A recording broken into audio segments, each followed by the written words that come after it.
bia bi wo no mo a yare bi wo no mo de kwa he on be de o sama afa ho akum me pacho Jubilee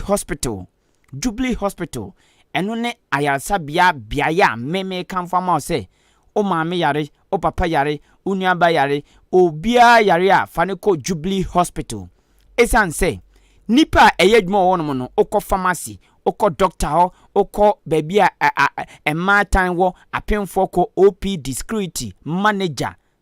erade okọ nsampa nipa eye dwuma na nipa nso na eye nipa ho adwuma fekeke enu nti ya obia de ha obia no fa ko Jubilee Hospital enya no nko okọ Jubilee Hospital a mfidie nso a wo makopedia kan nipadua no eye adwuma no ebi eye ultrasound and ECG scan machine ebi wo hono mo afi nso mfidie de hwe mo jamu yare dwunso mu yare ntesi mu yare ene ade bi afi nipadua no babonten no wom de hwe mu yare no ebi wo ho ebi akwanhia siye pe baabi agi nipa nkwa doctor nipa mra eno so san fidie no ebusu tam oba penfo pe baabi atwa scan anya baabi dia scan ase ache kotwa abonten no ope baabi atwa scan me pacho Jubilee Hospital ye twa wo life onko baabi nkotwa ye twa scan no hono na ahwe se dia akora no na ho odin etre se na so no baabi abam ana wabutu ana wamuna ana opo dia ni na no matro kama ena afi wo yo penfo na ko Jubilee Hospital onya ba afi ape anopa wi anwume na nurse for midwife no more frɛ adentia wo mo frɛ say de wo ye no ne kwan so ano no ana anya ne kwan so ano no ente bia wo didi ebisa aduane be na wodi o tene sai na mo kyerɛkyerɛ o nante sei ukunu be ya ma ne nya o sei aya onum su atobo o mo kyerɛkyerɛ sanu mani ni na aboa ma wawo afa ho ahoɔden mu na kwada no so anya ahoɔden na hospital be na nyi ba sa adaje we enti Jubilee Hospital die yɛbɔ ne din a ne yɛpagya yɛ mu ama no enti sɛ wopɛ sɛ woda hɔ no ma na wokɔ asan ɔhaw biara ɛni hɔ ɛniyadeɛ wɔn bɛhwɛ ama obi wɔ hɔ a awia bɔ abuei light si so abuei adeɛ san buei san sɛ n'ani nyɛ ɔda sɔre a na ayɛ kɔɔ sɛ anyɛ kɔ nso a na ahoma na ɛwɔ so no ayɛ green green blue red na ɔbrɛ papa anyɛ saa nso a n'ani ase tumi yɛ mpe ɔkyɛn agyinama wabu ne nsa mepa atwɔfa kɔ Jubilee Hospital ɛsikyiyadeɛ ɛne mogyaboro so wɔn mu din dwuma papa Jubilee Agent Insurance ɛyɛ dwuma paa ɛna canteen so ɛwɔ hɔ fufuo bankye ɛdɛn waakye provision ni na bi wɔ hɔ no mo ɔdan ɛne aboabo kwantempɔn so biaeɛ a yɛfɛn amantra baabi a amantra dredge no na ɛna Jubilee Hospital ɛwɔ 0244 575799 bibia wonte ase bia no ofra empenfo beje wo so ana 0241 784 645 afei abusua ya toa ensam no aswo Ahenkan FM na abusua NPP amayoko na ne wamu gusu achese vetin wamu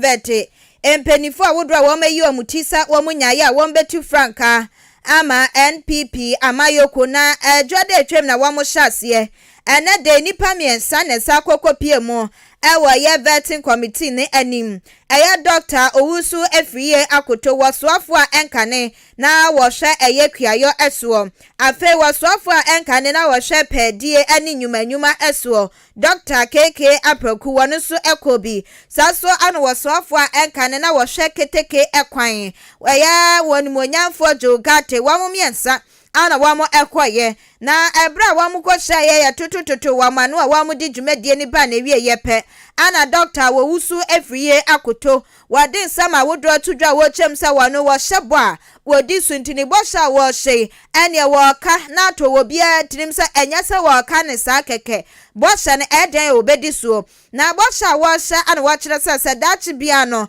etu ahene ne asi ahene wo NPP amayoko no mu ma ne kwan na wo betu franka ema amayoko no na face wo man Ghana yemu adehye kokromoti power yema ne kwan na wo ba begina asema mpani a wase wo hye grassroots a wo NPP amayoko no mu nyina abo esinya de a wo beja wo bia eho ane wo behwe se wo mo so ne wo mo epe wo makoma so ade nyina so betimi abemu Dr. Owusu Efriye akoto eto anensem so ana wo chese wo no watena sia na wehu esa ansakra na NPP amayoko num ansakra na wo bi ebenya dibre ewo manmu no empempi na ya na ejina grassroots ne eso enso wo mu pria na wo mu benya tumi ni wi a na grassroots ne ya se twa wo magya yenka wo mu biem agi se ebia wo mu sa akwa akwato aba anase wo mu sa so akwa piritumi ebiem wasisa ne ya ni subenye akwaso akwaso so wono na mamuo so de wasisa de ni nyina wo behwe ese bebe wieye grassroots no ene support bia wo mu pe emwa bia wo mu ehia emwa bia sasa wono Dr. Owusu Efriye akoto wade emom no wobehesa kwani ase nyina so wo mu sanso betimi akantu wo be wase NPP amayoko nim no wo be sachira eniamani ekwaya mpenifo a wodro afaso ene amayoko nim ma ebuman no ene amayoko nim ma eto kase nyina no wase wo ba besesa no na wahwe se empumtra wodro bekoso e wa amayoko nim wase wo hwa kwanya grassroots no wo mo bom homode na so be ko wi ase na tese ato wo ajeje mu a eya wo no Dr. Owusu Efriye akoto etete ne esanso ha ne pa enu ntina watena se ehwe din ana ne dibra kita no esa wosoafo wo hwekua yoso no weja ne nyina to wa ba bepre eya franka tufo dibra ama NPP amayoko no wose ne botaye ene nani suade hunu nyina da ejina grassroots a wamo edom NPP amayoko no sa ahocha aba party mu ama nipa bebre omaba mabu no mo mama ba mu mo nyine se mu jame machi pintia masi sanyama mati se de obani beja okai masi sanyama if we say party there were 169 constituencies of parliament and they say 137 they lose a net of 36 constituencies ni na free nema wo ya party and the NDC for catch Ghana for say party almost see na so a no polling station for any more penny for electoral area coordinators the bia meko bia no obi esu e kom de yo yenya dwumo e mekufio Katia, not buying our power. And Yamua, and Cabano Ama, and Yamua, Cabanio. Sanya made no, and no tea, and I'm resigning as a minister. Send me a baby now, number of Frank and Mamma.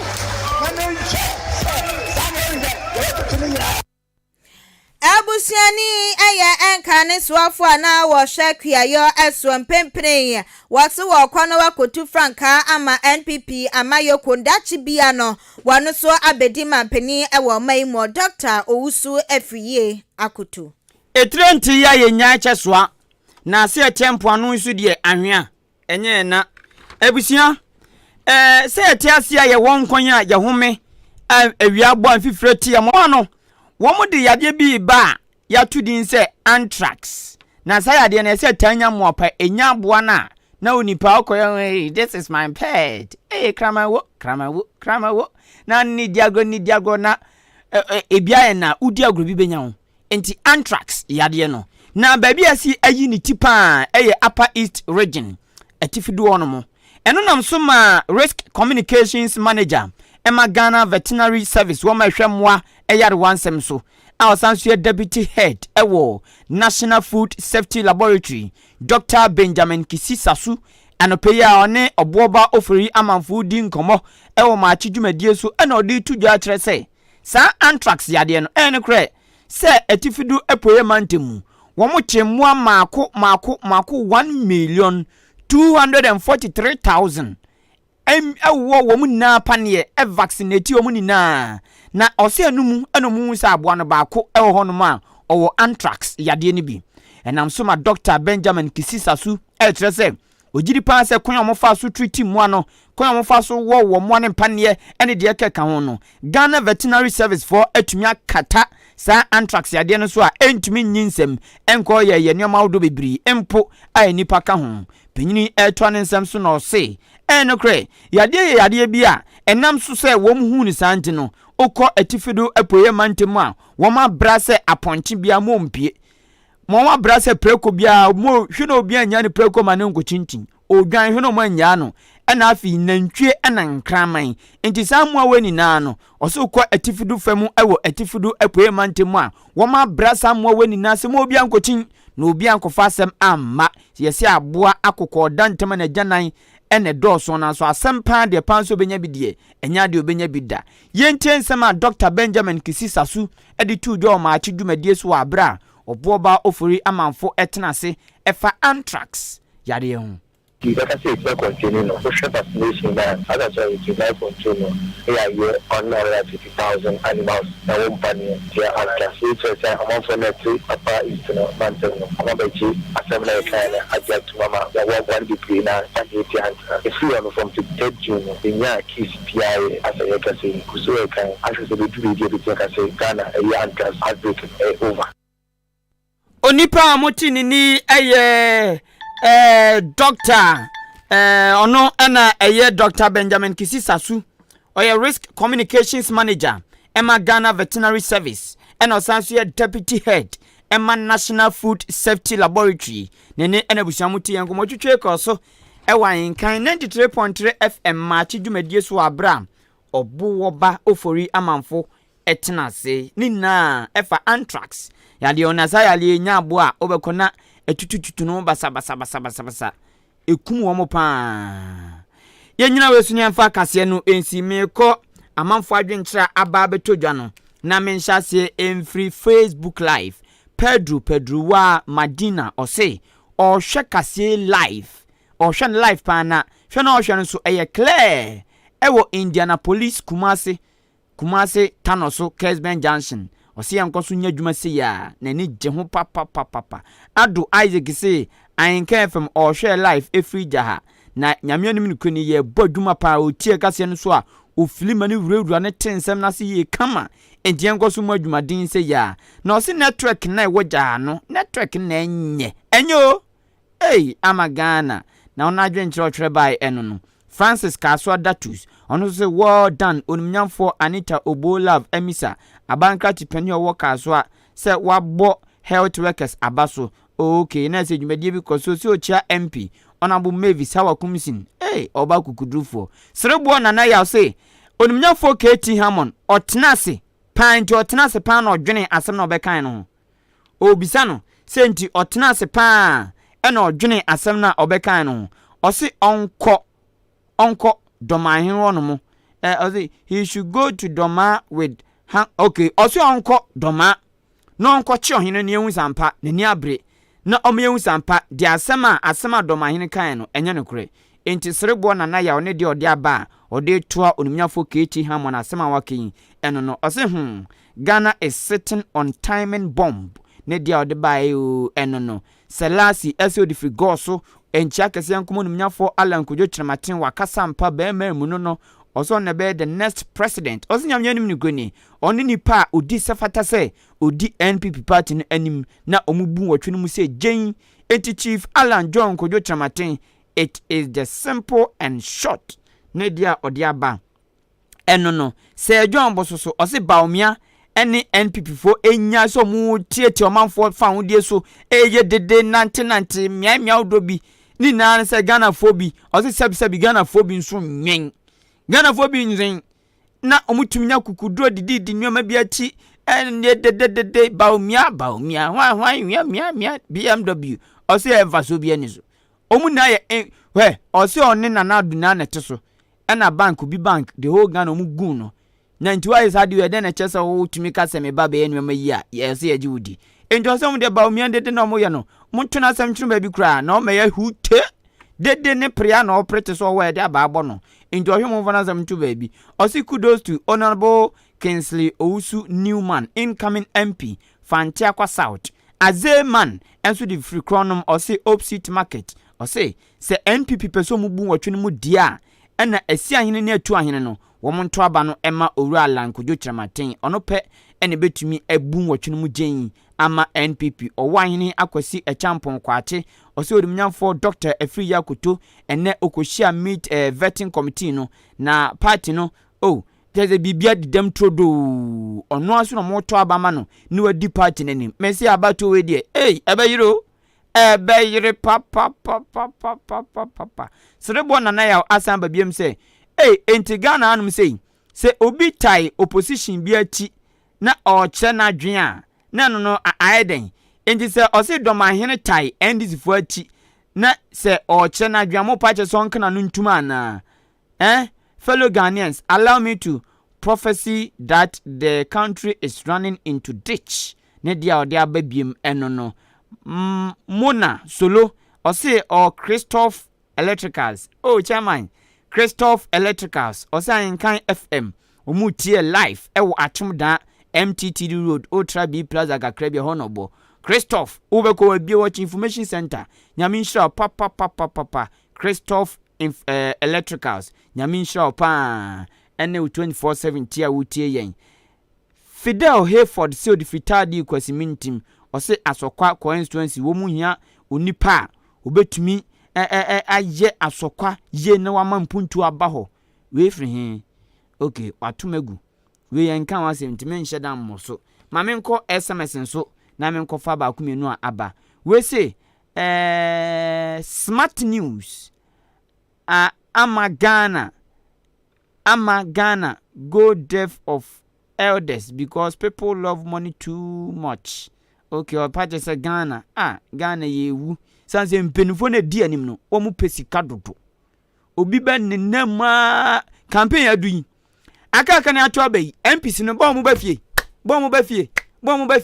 Any interviews outdoor. Se on friend kra no ade to awo. E ka de na kire yen. E chaso no opetumi na ne nyoma.